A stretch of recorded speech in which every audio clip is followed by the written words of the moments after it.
Welcome to easy education zone friends. लीजिए friends, हम आपके लिए एक और वीडियो लेकर हाजिर हैं। फ्रेंड्स, ये वीडियो हमारे 3 फेज़ में इंग्लिश सिखाने वाले प्रोग्राम का के second phase medium English structures का सेकंड वीडियो है, यानी दूसरा वीडियो है। फ्रेंड्स, अगर आपने हमारा पहला फेज़ यानी बेसिक इंग्लिश स्ट्रक्चर्स नहीं सीखा है तो हम आपको एडवाइस करेंगे कि पहले आप उसे देखें, उसके बाद ही मीडियम इंग्लिश स्ट्रक्चर्स पर आएं। फ्रेंड्स, इस वीडियो में हम आपको एक्टिव वॉइस से पैसिव वॉइस चेंज करना सिखाएंगे। तो इससे पहले कि हम एक्टिव वॉइस से पैसिव वॉइस में चेंज करना सीखें, हम ये देख लेते हैं कि दोनों वॉइसेस के अंदर क्या अंतर हैं, क्या डिफरेंस हैं। ये बहुत ज़रूरी है, क्योंकि अगर हमें डिफरेंसेस अंतर पता चल जाएंगे तो हम आसानी से चेंज कर सकते हैं। फ्रेंड्स, पहला डिफरेंस क्या है? सब्जेक्ट का।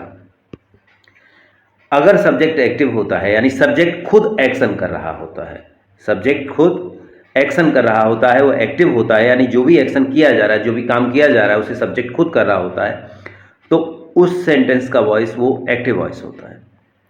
जैसे कि राम लेटर लिखता है। फ्रेंड्स, इसमें आपका सब्जेक्ट है राम और एक्शन क्या हो रहा है? लेटर का लिखा जाना। तो इस एक्शन को सब्जेक्ट यानी खुद राम ही कर रहा है, इसलिए ये एक्टिव वॉइस है। दूसरा, अगर सब्जेक्ट नॉट एक्टिव, इसका मतलब सब्जेक्ट एक्टिव नहीं है, इसका मतलब सब्जेक्ट खुद एक्शन नहीं कर रहा है, सब्जेक्ट की जगह कोई और दूसरा जो पार्ट है सेंटेंस का वो एक्शन कर रहा है। करेक्शन, मतलब सब्जेक्ट एक्शन नहीं कर रहा, बस सीधी सी इतनी बात आप याद रखिए। तो फिर वो पैसिव वॉइस हो जाता है।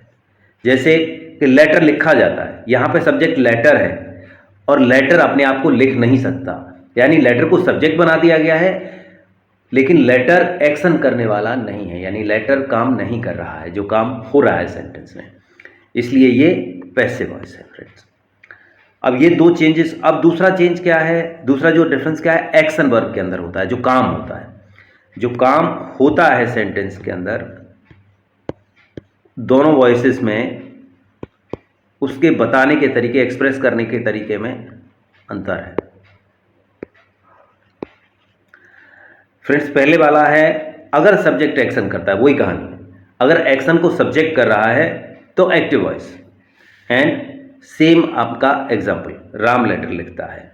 लेकिन अगर एक्शन होता है, सेंटेंस से ये पता नहीं चल रहा कि सेंटेंस ये बताता नहीं कि एक्शन कौन करता है, बस ये बताता है कि एक्शन होता है, एक्शन का होना बताया जाता है, तो फिर वो पैसिव वॉइस है। जैसे लेटर लिखा जाता है, बस ये बताया जा रहा है कि क्या किया जाता है, यानी क्या एक्शन होता है। तो अगर सब्जेक्ट एक्शन करता है, जैसे राम लेटर लिखता है, तो ये एक्टिव वॉइस आपका। और अगर बस इतना बताया जाता है कि एक्शन होता है, यानी लेटर लिखा जाता है, तो ये पैसिव वॉइस। फ्रेंड्स, जब हम इन डिफरेंसेस को, अंतर को जान ही गए हैं, तो चेंजेस जो हैं वो बहुत आसान हमारे हो जाएंगे। तो हमने देखे कि एक्टिव वॉइस और पैसिव वॉइस में केवल 2 अंतर हैं, इसीलिए केवल 2 चेंज होंगे। पहला सब्जेक्ट का अंतर है, तो हमें एक्टिव वॉइस से पैसिव वॉइस बनाने के लिए सब्जेक्ट को चेंज करना पड़ेगा। और फ्रेंड्स, सेंटेंस के केवल 2 पार्ट्स जो होते हैं वो सब्जेक्ट बन सकते हैं। सबसे पहला पार्ट जो एक्शन को करता है, वो पार्ट, वो नाउन जो एक्शन कर रहा होता है, या तो हम उसे सब्जेक्ट बना सकते हैं, और या फिर जिस पर एक्शन होता है उसे सब्जेक्ट हम बना सकते हैं।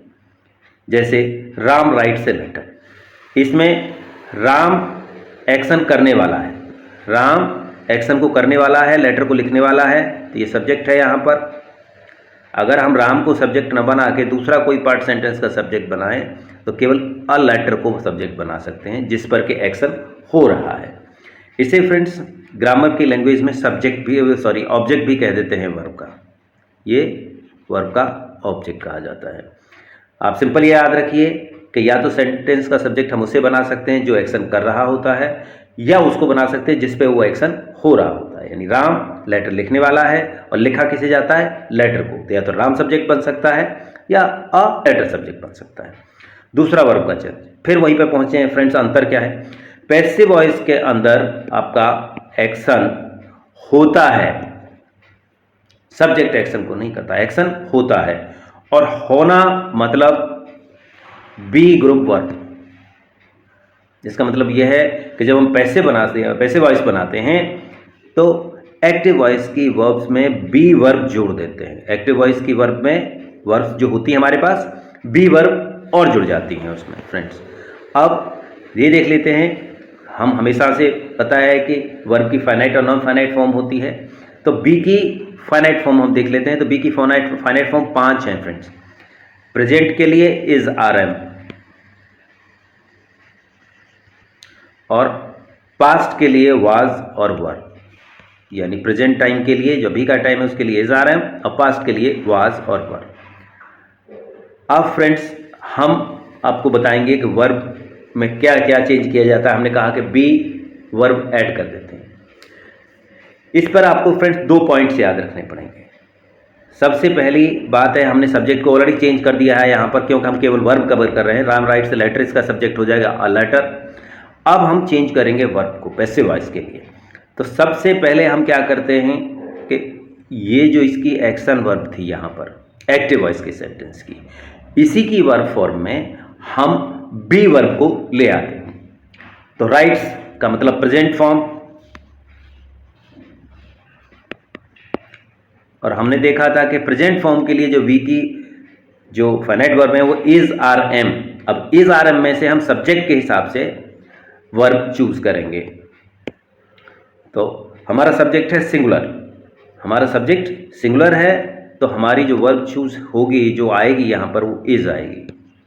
तो हम यहाँ पर लिख देते ए लेटर इज। अब दूसरा क्या होता है फ्रेंड्स, दूसरा जो एक्शन जो पार्ट है वो क्या है चेंज का वर्ब की, हमने क्या किया कि हमारी जो एक्शन वर्ब थी उस वर्ब फॉर्म के अंदर हम बी ग्रुप वर्ब लेके आ गए इज। अब एक्शन वर्ब का हमेशा पास्ट पार्टिसिपल बनता है, हमेशा, ये ध्यान रखिए, हमेशा वो पास्ट पार्टिसिपल में चेंज हो जाता है। तो यहां पर राइट्स का पास्ट पार्टिसिपल बन जाएगा रिटर्न। मतलब हो गया a letter is written. Friends आपका पैसिव वॉइस तो पूरा हो गया, लेकिन हमें आदत है कि हम एक्शन करने वाले को भी बाई के साथ इसमें जोड़ देते हैं। तो आगे लिख देते हैं बाई राम। तो आपका ये वर्ब चेंज हो गया। यानी 2 चीजें केवल याद रखनी है। सबसे पहले जो एक्शन वर्ब होती है उसी के फॉर्म में हम यहाँ बी ग्रुप वर्ब ले आते हैं, और एक्शन वर्ब का हम क्या करते हैं फ्रेंड्स, एक्शन वर्ब का पास्ट पार्टिसिपल ये रहा उसके आगे, और वर्ब हमारी कंप्लीट हो जाती है। अब हम बाकी एग्जांपल्स देख लेते हैं। पहले वाला आपने देख ही लिया। सबसे पहले हम क्या करते हैं कि सब्जेक्ट को हमें चेंज करना है, राम को यहाँ से हमें हटाना पड़ेगा।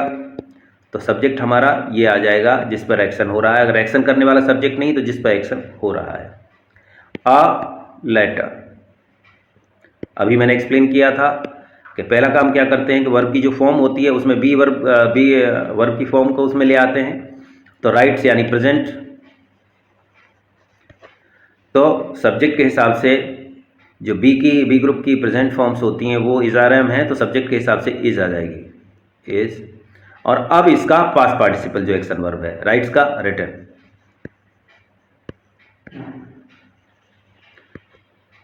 बाई वो तो स्टैंडर्ड है राम, अगर आप चाहें तो लगा सकते हैं, जरूरत नहीं है, लेकिन इसकी फिर भी लगाया जाता है।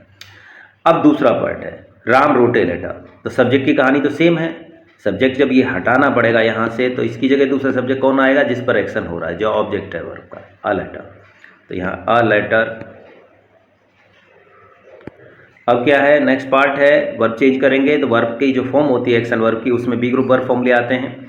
तो ये पास्ट फॉर्म है यहाँ पर, और बी ग्रुप की जो पास्ट फॉर्म्स होती हैं वो होती हैं वाज और वर्ब। तो सब्जेक्ट के हिसाब से हमारे पास वाज आ गया। इसके बाद में हम ये जो एक्शन वर्ब है इसका पास्ट पार्टिसिपल करेंगे। तो ये हो गया रिटर्न, ये राइट के राइट, रोट और रिटर्न, तो पास्ट पार्टिसिपल इसका रिटर्न हो गया।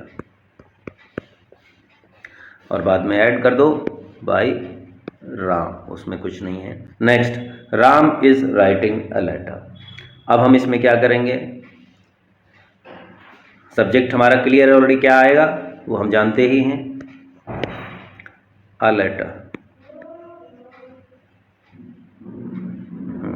करेक्शन भाई फ्रेंड्स, अ लेटर। अब हम पहुंचेंगे एक्शन वर्ब पर। एक्शन वर्ब की जो फॉर्म है वो आईएनजी फॉर्म है, यानी उससे पहले जो भी वर्ब है उसे भी रख देंगे। तो उससे पहले वर्ब क्या है हमारी, इज है, तो ये सीधी आ जाएगी, कोई दिक्कत नहीं है, जो वर्ब है वो आएंगी इज। अब एक्शन वर्ब जो राइटिंग है इसकी इस फॉर्म को हम मतलब बी वर्ब को इस आईएनजी फॉर्म में हम लेके आएंगे, तो ये हो जाएगी हमारी बीइंग। अगला काम हम क्या करेंगे, इसको पास्ट पार्टिसिपल में ले आएंगे, तो रिटर्न हो गया फिर से। अब लास्ट का पार्ट जो आप डालते हो हमेशा, बाई राम। अगला सेंटेंस है Ram had written a letter. तो फिर से हमारा कहानी वही आ जाती है। शुरू करेंगे हम अपना सब्जेक्ट चेंज करेंगे सबसे पहले, तो ये अ लेटर। अब सब्जेक्ट बन गया राम की जगह अ लेटर। हैड जैसे था आ गया। अब एक्शन वर्ब की फॉर्म में बी ग्रुप वर्ब को लाना होता है, तो ये कौन सी है, ये पास्ट पार्टिसिपल है ऑलरेडी फॉर्म जो एक्शन वर्ब की है, तो बी ग्रुप को पास्ट पार्टिसिपल में लाना पड़ेगा, तो हैड बीन, बीन और बीन, हैड बीन। अब बीन के बाद क्या आएगा यहाँ, ये एक्शन जो एक्शन वर्ब है वो पास्ट पार्टिसिपल में आएगी, तो पहले से ही पास्ट पार्टिसिपल में, तो कोई दिक्कत नहीं है। रिटर्न,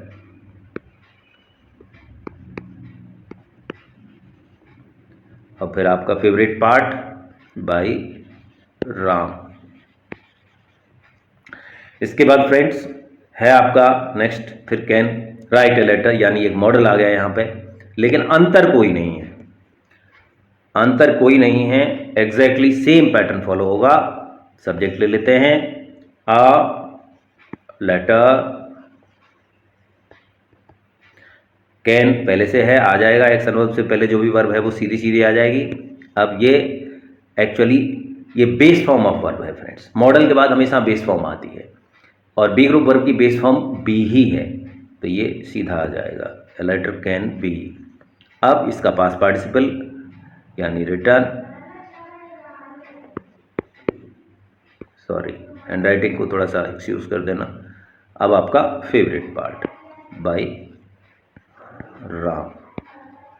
एक बार और रिकैप कर देता हूं फ्रेंड्स, मैं सीधा बता रहा हूं कि जो वर्ब चेंज होती है वो बहुत आसान है, ना कोई टेबल है ना कुछ है, ना आपको टेंसेस का पता याद रखना है।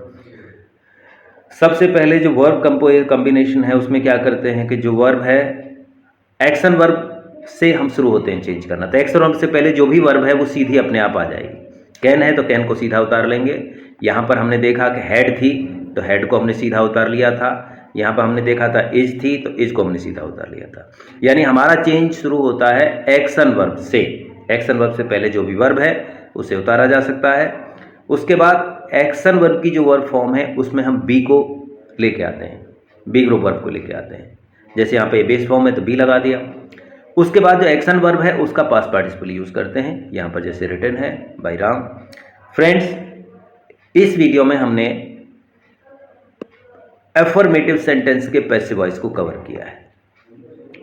अगले वीडियो में हम कवर करेंगे इंटेरोगेटिव और नेगेटिव के पैसिव वॉइसेस, और साथ में इंपरेटिव सेंटेंसेस के पैसिव वॉइसेस। तो फ्रेंड्स इसी के साथ में इस वीडियो को यहाँ पे एंड करता हूँ, मिलते हैं अब नेक्स्ट वीडियो में। Till then enjoy a good health and happy studies.